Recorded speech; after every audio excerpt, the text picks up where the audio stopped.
নমস্কার, সবাই কেমন আছেন? আশা করি ভালোই আছেন। আজ শনিবার, আজ আমি রান্না করব সব নিরামিষ রেসিপি। শনিবারে আমরা যেহেতু নিরামিষই খাই, ওই জন্য নিরামিষের রেসিপিগুলোই বানাই।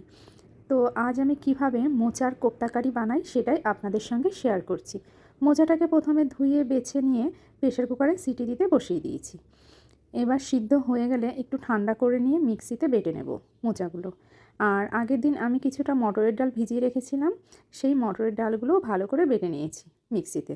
এবার দুটো একসঙ্গে মিশিয়ে লবণ, হলুদ, একটু সামান্য মিষ্টি, একটু লঙ্কার গুঁড়ো সব দিয়ে ভালো করে মেখে নেব। মেখে এবার তেলে ভেজে নেব ছোট ছোট করে শেপ দিয়ে। আর এই মোচার বড়াগুলো না এত ভালো লাগে খেতে, গরম ভাতে ঘিয়ের সঙ্গেও কিন্তু খুব ভালো লাগে। সেই বড়াগুলো একটু ছোট ছোট সাইজের বানাতে হয়, তো আমি কোপ্তা কারির জন্য এখানে একটু মিডিয়াম সাইজেরই বানিয়ে নেব। এবার সব বড়াগুলো আমি ভেজে নেব। আর ওদিকে ভাত আমার হয়ে গেছে প্রায়। এবার ভাতটাও নামিয়ে নিয়েছি। এই যে মোচার বড়াগুলো কিন্তু হয়ে গেছে, এরকম লাল লাল করে এপিট ওপিট করে ভেজে তুলে নেব। একটু সময় লাগে ভাজতে, একটু অল্প জালেই ভাজতে হয়। সব ভাজাগুলো হয়ে গেছে, এবার কড়াই বসিয়ে দিলাম। কড়াইয়ে সাদা তেল দিয়ে একটু জিরে দিয়ে দিলাম, তেজপাতা দিয়ে দিলাম, এরপরে কেটে রাখা আলু দিয়ে দিলাম। আলুগুলোকে একটু নুন হলুদ দিয়ে একটু ভেজে নেব। আর এদিকে আমি আর একটা ফ্রাই প্যান বসিয়ে দিয়েছি, ওখানে আমি কিছুটা বেগুন ভাজা করে নেব। তো বেগুন ভাজাটা আমি নুন হলুদ দিয়েছি, সঙ্গে কিছুটা আটাও দিয়েছি। আটা বা ময়দা বা চালের গুঁড়ো যে কোনো একটা দিলে না তেলটা একটু কম লাগে।